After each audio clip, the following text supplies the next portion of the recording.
बिस्मिल्लाहिर्रहमानिर्रहीम। अस्सलाम वालेकुम। 1 नवंबर का आगाज़ हो गया है जुमे के दिन का, लेकिन बात करेंगे कल जुमेरात को एक बड़ा ऑर्डर आया है, एक बड़ा हुक्म आया है सिंध हाई कोर्ट की जानिब से। लेकिन उस सिंध हाई कोर्ट के हुक्म के बाद हुकूमत की जानिब से भी नए चीफ जस्टिस पाकिस्तान और अदलिया को पहली बड़ी धमकी जो है वो लगाई गई है। और मुझसे अगर आप पूछें तो मुझे तो तसादुम जो है वो यकीनी नज़र आ रहा है। अब मामला और माजरा है कि वो आपके सामने रखता हूँ और ऑर्डर भी आपके सामने रखूँगा। गो के प्रोग्राम शहर इक़्तिदार में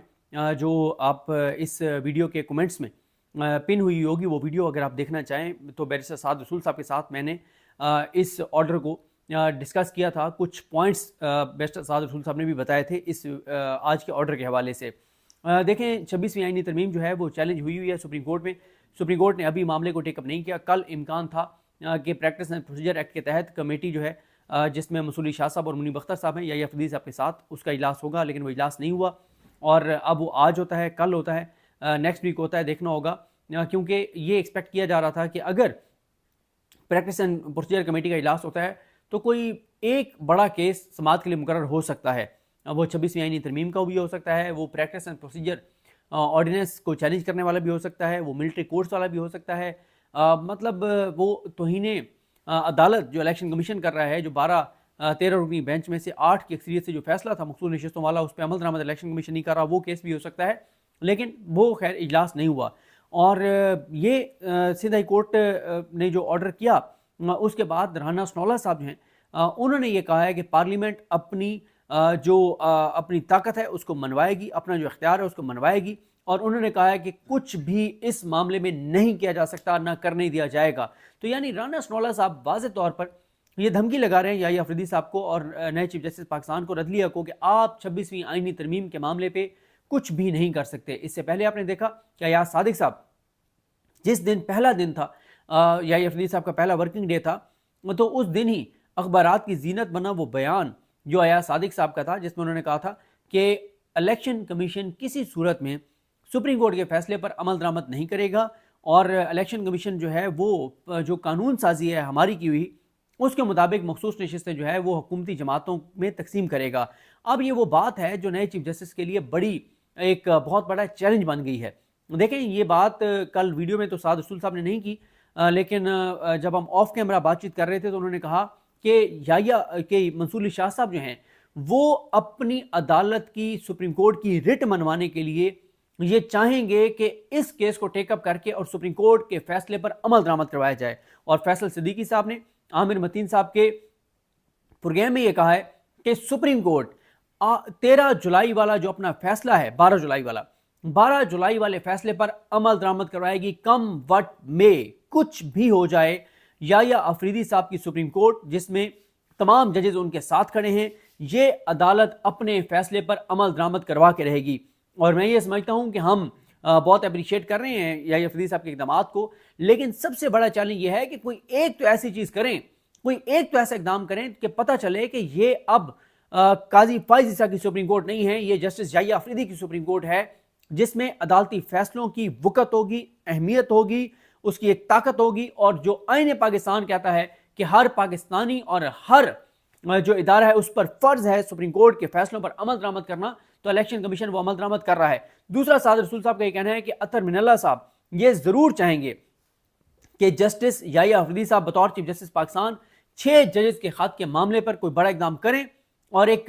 डेटरेंस होनी चाहिए, एक फायरवॉल होनी चाहिए, अदलिया में मुदाखलत जो है वो बंद होनी चाहिए। वो चीज़ नहीं हो सकती जो काजी फाइज ईसा कर रहे थे। तो ये एक दो चीज़ें हैं। उनका ख्याल है कि मंसूर अली शाह साहब और मुनीब अख्तर साहब जो इस फैसले में दोनों सीनियर 3 जजेस हैं, उस फैसले के मुताबिक, क्योंकि मंसूर अली शाह साहब और उनके बाद याहिया अफरीदी साहब थे उन 8 जजेस की सीनियरिटी में, जिसने वो मखसूस नशिस्तों के केस का फैसला दिया था, जिस पे इलेक्शन कमीशन ना सिर्फ ये कि अमल दरामद नहीं कर रहा, बल्कि हुकूमत याहिया अफरीदी साहब को धमकियां लगा रही है कि करके दिखाओ इंप्लीमेंट, करवा के दिखाओ इंप्लीमेंट। सिकंदर सुल्तान राजा तुम्हारे फैसलों को जूते की नोक पे रखता है। और सिकंदर सुल्तान राजा ने जितनी तज़हीक अमेज बयानात ज़राए से चलवाए, मंसूर अली शाह साहब, मुनीब अख्तर साहब, आयशा मलिक साहिबा, मोहम्मद अली मजहर साहब, अतर मिनल्ला साहब, हसन अजहर रिजवी साहब और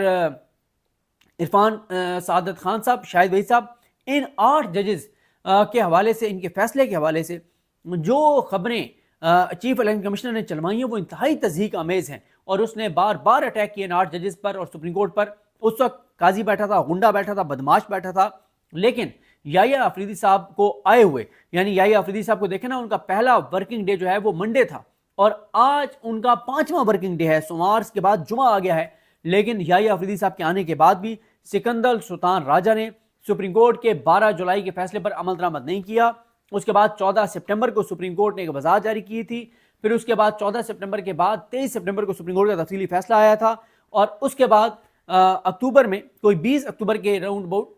जो है वो उन्होंने एक और वजाहत दूसरी भी जारी की थी। लेकिन सिकंदर सुल्तान राजा ने कहा है कि मेरे जूते की नोक पे है सुप्रीम कोर्ट के 8 जजों का फैसला, उसके ऊपर अमल दरामद नहीं करूंगा। अब जो ये 26वीं आईनी तरमीम वाला मामला है, ये टेकअप हुआ, ये बहुत से सवाल थे कि अदलिया इसको देख भी सकती है नहीं देख सकती, यानी जो हाई कोर्ट्स हैं, जो सुप्रीम कोर्ट है, क्योंकि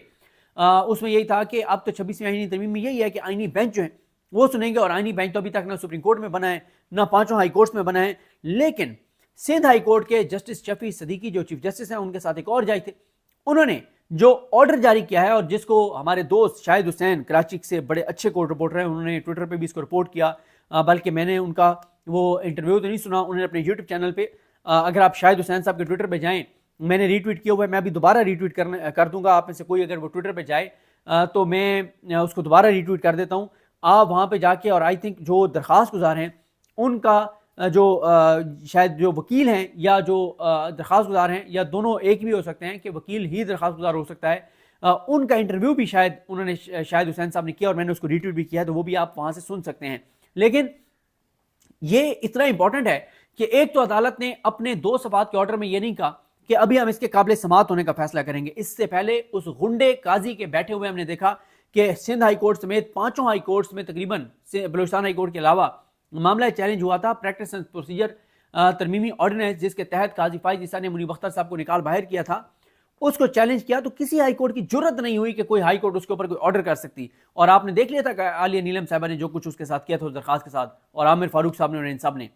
और उसके बाद मुजवजा 26वीं आईनी तरमीम को भी, दरखास्त को उन्होंने मुस्तरद कर दिया था सिंध हाई कोर्ट ने, वो तो ठीक है क्योंकि उस वक्त मुजवजा थी, अब हो चुकी है। तो अब जो ऑर्डर उन्होंने जारी किया है उसमें एक तो उस ऑर्डर के बाद वकला में एक उम्मीद पैदा हो गई है कि 26वीं आईनी तरमीम के ऊपर कोई बड़ा अदालती फैसला आ सकता है, क्योंकि अदालत ने यह कह दिया है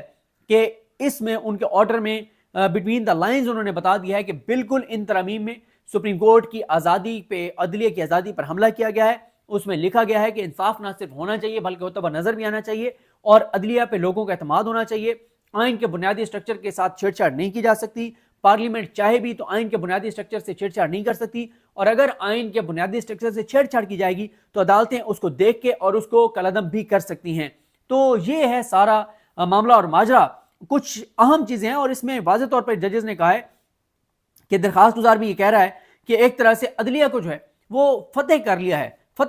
अदलिया को हुकूमत ने। अच्छा, ये वकला का नाम लेना बहुत ज़रूरी है, जिन वकला ने जो है वो जिन्होंने जो है वो जो पेश हुए अदालत के सामने, उनको अप्रिशिएट करना चाहिए, क्योंकि ये एक तारीखी केस है। इसमें जो शफी सदीकी साहब जो चीफ जस्टिस हैं, उनका जो ऑर्डर है उसमें लिखा हुआ है मिस्टर अली ताहिर एडवोकेट, ये पिटिशनर के लिए, और इब्राहिम सैफुद्दीन साहब, इसी तरह से और कौन से वकला पेश हुए, मोहम्मद हाशिम सिरानी और SM अली जाफरी और अब्दुल अहद खान, ये वकला जो हैं ये अदालत के सामने पेश हुए हैं। अब अदालत ने जो 2 सफात का ऑर्डर है, उस ऑर्डर में क्या है ये बहुत इंपॉर्टेंट है, वो मैं आपके सामने रखता हूं सारा उसका मतन, तो आपको अंदाजा होगा कि हुकूमत क्यों इस ऑर्डर के बाद घबराई हुई है और हुकूमत क्यों धमकियां देने पे उतर आई है। लेकिन इनकी धमकियों, गीदड़ भपकियों का कोई फायदा नहीं होगा, और आप देखेंगे कि अदलिया अब रिएक्ट करेगी, क्योंकि इस वक्त अदलिया उस गुंडे और बदमाश से आजाद है। उस गुंडे और बदमाश के डर से अदलिया कोई फैसले नहीं कर रही, बल्कि जजेस अपने हलफ के मुताबिक फैसले कर रहे हैं। अदालत ने लिखा है कि 26वीं आईनी तरमीम के तहत इस कदगन के बावजूद कि आम बेंचेस आईनी दरखास्तों पर समात नहीं कर सकते, समात का हम इख्तियार इस्तेमाल कर रहे हैं, और उन्होंने कहा है कि आईनी बेंचेस की अदम मौजूदगी में ये अदालत मामले पर इख्तियार समात रखती है। इसमें ऑर्डर में कहा गया कि 2 मुख्तलिफ दरखास्तों में 26वीं आईनी तरमीम को चैलेंज करते हुए इसमें कुछ शिकों से मुतल्लिक मुकन्नना की हिकमत पर सवालात उठाए गए हैं। हमें मालूम है कि 26वीं आईनी तरमीम के मुताबिक इस तरह के सवालात आईनी बेंचेस के सामने ही उठाए जा सकते हैं, ताहम तरमीम की शिक 202A के तहत सूबों के लिए आईनी बेंचेस उस वक्त बनाए जा सकते हैं जब सूबा या सूबे आईनी बेंचेस आगे बनाने के लिए करारदाद मंजूर करेंगे। यानी आईनी बेंच सूबों में उस वक्त बनेंगे, सिंध हाई कोर्ट है, पेशावर हाई कोर्ट है, बलूचिस्तान हाई कोर्ट है, लाहौर हाई कोर्ट है, इस्लामाबाद हाई कोर्ट है, जब सूबाई असम्बलियाँ और इस्लामाबाद के लिए वफाकी ज़ाहिर है वफाक में कौमी असम्बली है, तो जब तक ये करारदादें मंजूर नहीं करते तब तक आईनी बेंच नहीं बन सकते। और क्योंकि अभी तक इन्होंने करारदादें मंजूर की नहीं है और बेंचेस नहीं है, तो इसलिए वो कहते हैं कि करारदाद और आईनी बेंचेस की अदम मौजूदगी में हम मुख्तलिफ बेंचों को रोस्टर के मुताबिक तफवीज़ शुदा इख्तियार इस्तेमाल कर रहे हैं। ऑर्डर में कहा गया है कि वो कहते हैं कि हमारे पास इख्तियार समाअत है, हम सुन सकते हैं केस। ऑर्डर में कहा गया कि दलाइल के दौरान वकला ने सवालात उठाते हुए मौका इख्तियार किया है कि इस तरमीम और ख़ासकर इन शिकों से जिनका तल्लुक निज़ाम इंसाफ से है, उसमें आइन का बुनियादी ढांचा जो है वो तबाह कर दिया गया है। वो कहते हैं कि जो तरमीम की गई हैं उसने आइन के बुनियादी ढांचे को तबाह कर दिया है, अदलिया की आज़ादी को कंप्रोमाइज़ किया है, लोगों के अदलिया पर एतमाद को कम किया है। हुकूमत के बारे में तासुर ये बना है कि हुकूमत ने कब्जा कर लिया अदलिया पर। हुकूमत के बारे में तासुर यह है कि अदलिया अब हुकूमत का एक ज़ेली विंग बन गया है और अदलिया अब जो है वो मातहत होगी एग्जेक्टिव के और हुकूमत के, ये तासुर बन गया है। उसके बाद वकला के हवाले से लिखा है अदालत ने कि वकला का कहना था कि बेंचेस की तश्कील का इख्तियार साइलिन को दे दिया गया है। यानी हुकूमत जो है, वफाकी हुकूमत और सूबाई हुकूमत, ये साइलिन है, इनकी दरखास्तें अदालतों में पड़ी हुई हैं। तो अब जो साइल है वो फैसला करेगा कि मेरा केस किस बेंच ने सुना और किस जज ने सुनना है।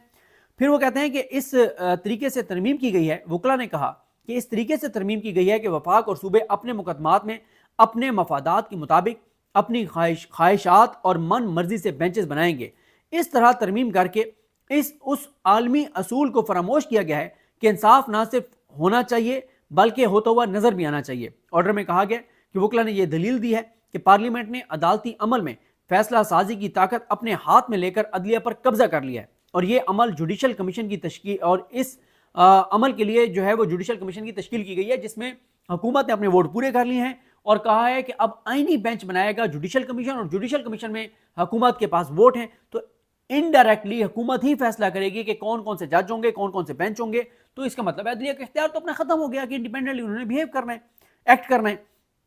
दौरान दलाइल यह दावा किया गया है कि इंतजामिया ने आइन में अपनी ख्वाहिश और हिकमत के मुताबिक शिकें शामिल करके अदालत पर जो है वो एक कब्जा कर लिया है और एक अपनी उन्होंने स्टैंप लगा दी है और साइल को जजेस की कारकर्दगी का जायजा लेने की इजाजत नहीं दी जा सकती। यानी हुकूमत जो साइल है, जिसके केसेस हैं अदालतों में, वो जुडिशल कमीशन में बैठ के जजेस की कारकर्दगी का जायजा लेंगे। सुभान अल्लाह, क्या कहने, क्या बात है। तो जजेस की कारकर्दगी का जायजा लेने का इख्तियार इंतजामिया को देने से बेंचेस में जो है वो खौफ पैदा होगा, जजेस में खौफ पैदा होगा और ये एक हुकूमत की बदमाशी का जरिया होगा जिससे अदलिया इंतजामिया के मातहत हो जाएगी। ऑर्डर में यह भी कहा गया है कि हम इस हकीकत से आशना हैं कि आर्टिकल 239 5 और 6 के तहत इस अदालत का इख्तियार महदूद है, लेकिन इख्तियार महदूद होने से बुनियादी हकूक मुतासर नहीं होते। आइन में दिए गए बुनियादी हकूक कम या ख़त्म नहीं किए जा सकते। अदालत कहती है कि ठीक है, हम ये बात मानते हैं कि आर्टिकल 239 में लिखा हुआ है कि किसी भी आइनी तरमीम का जायजा कोई अदालत नहीं ले सकती, लेकिन अदालत कहती है कि इसका यह मतलब नहीं है कि अगर बुनियादी इंसानी हकूक को ख़त्म कर देंगे, आप कमज़ोर कर देंगे, कम कर देंगे, तो तब भी हम जायजा नहीं ले सकते। ऐसा हरगिज़ नहीं है। और उन्होंने कहा है कि दलाइल के दौरान यह मौका इख्तियार किया गया कि अफराद कोई मानी नहीं रखते। असल परेशानी यह है कि इंतजामिया ने, एग्जेक्टिव ने अदलिया की आज़ादी पर हमला किया। वकला ने मजीद बताया कि अदलिया की आज़ादी बुनियादी हकूक का मामला है और आइन का आर्टिकल 10A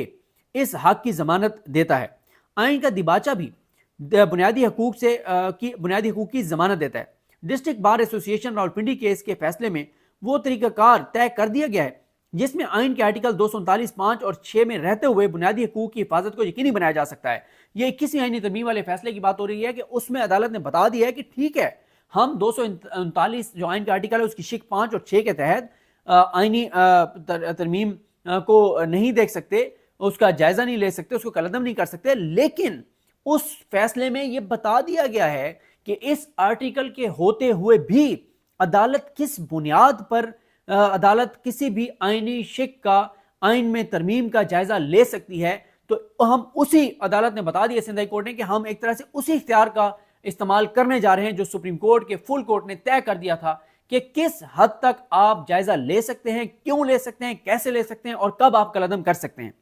उसके बाद हुक्मनामे में यह भी कहा गया कि उठाए गए नुकात पर तफसीली गौर की जरूरत है। चूंकि 26वीं आईनी तरमीम की कुछ शिकों को चैलेंज किया गया है, इसलिए हाई कोर्ट ऑर्डर और ज़ाब्ता दीवानी के मुताबिक अटार्नी जनरल को नोटिस करना लाजमी है। अटार्नी जनरल और मुकदमे के तमाम जवाब गुजारान को के अलावा एडवोकेट जनरल सिंध को भी 2 हफ्ते की तारीख पर नोटिस किया जाता है। अच्छा, इसमें एक चीज तो मैं आपको बता दूं कि एक नेगेटिव कमेंट भी नहीं है, कि नेगेटिव कमेंट्स में ये कह रहा हूं आपको कि जिसमें यह लगे कि अदालत ये केस सुनी नहीं सकती, या अदालत ये सुनना नहीं चाहती, या अदालत नहीं सुनेगी, ऐसा कोई कमेंट नहीं है। दूसरा, अदालत ने वाज़ेह इशारा दे दिया है कि जब उन्होंने एक तरह से इसको काबिल समात करार दे दिया है इनडायरेक्टली, जब उन्होंने नोटिस कर दिए तो उसका मतलब है कि वो सुनने जा रहे हैं इसको। तो जब वो सुनने जा रहे हैं तो इसका मतलब यह है कि अदालत ये कह रही है कि हम सुनने इसको जा रहे हैं, और अगर वकीलों की बात ठीक हुई कि अदलिया की आज़ादी कंप्रोमाइज हुई है, अदलिया की आज़ादी कम हुई है, अदलिया पर एग्जेक्टिव की एक बन गई है, हकमियत बन गई है, और वो जो इख्तियारात की तकसीम का असूल है वो कंप्रोमाइज हो गया है, तो फिर अदालत ये बता रही है कि हम इस आईनी तरमीम को कलअदम कर सकते हैं। ये कह रही है सिंध हाई कोर्ट। अब हुकूमत, उसके बाद एक परेशानी है और गीदड़ भपकियां शुरू हो गई हैं नए चीफ को, अदालतों को। लेकिन मेरा ख्याल है कि अब ये गीदड़ भपकियां, ये धमकियां काम नहीं आएंगी, क्योंकि वो गुंडा, वो बदमाश अब नहीं रहा जिस गुंडे और बदमाश के सर पे हुकूमत अदलिया को जो है वो लिटाए हुए थी। मुझे अपनी दुआ में याद रखें। अल्लाह करीम हम सब का हामी नासरो। अल्लाह हाफ़िज़।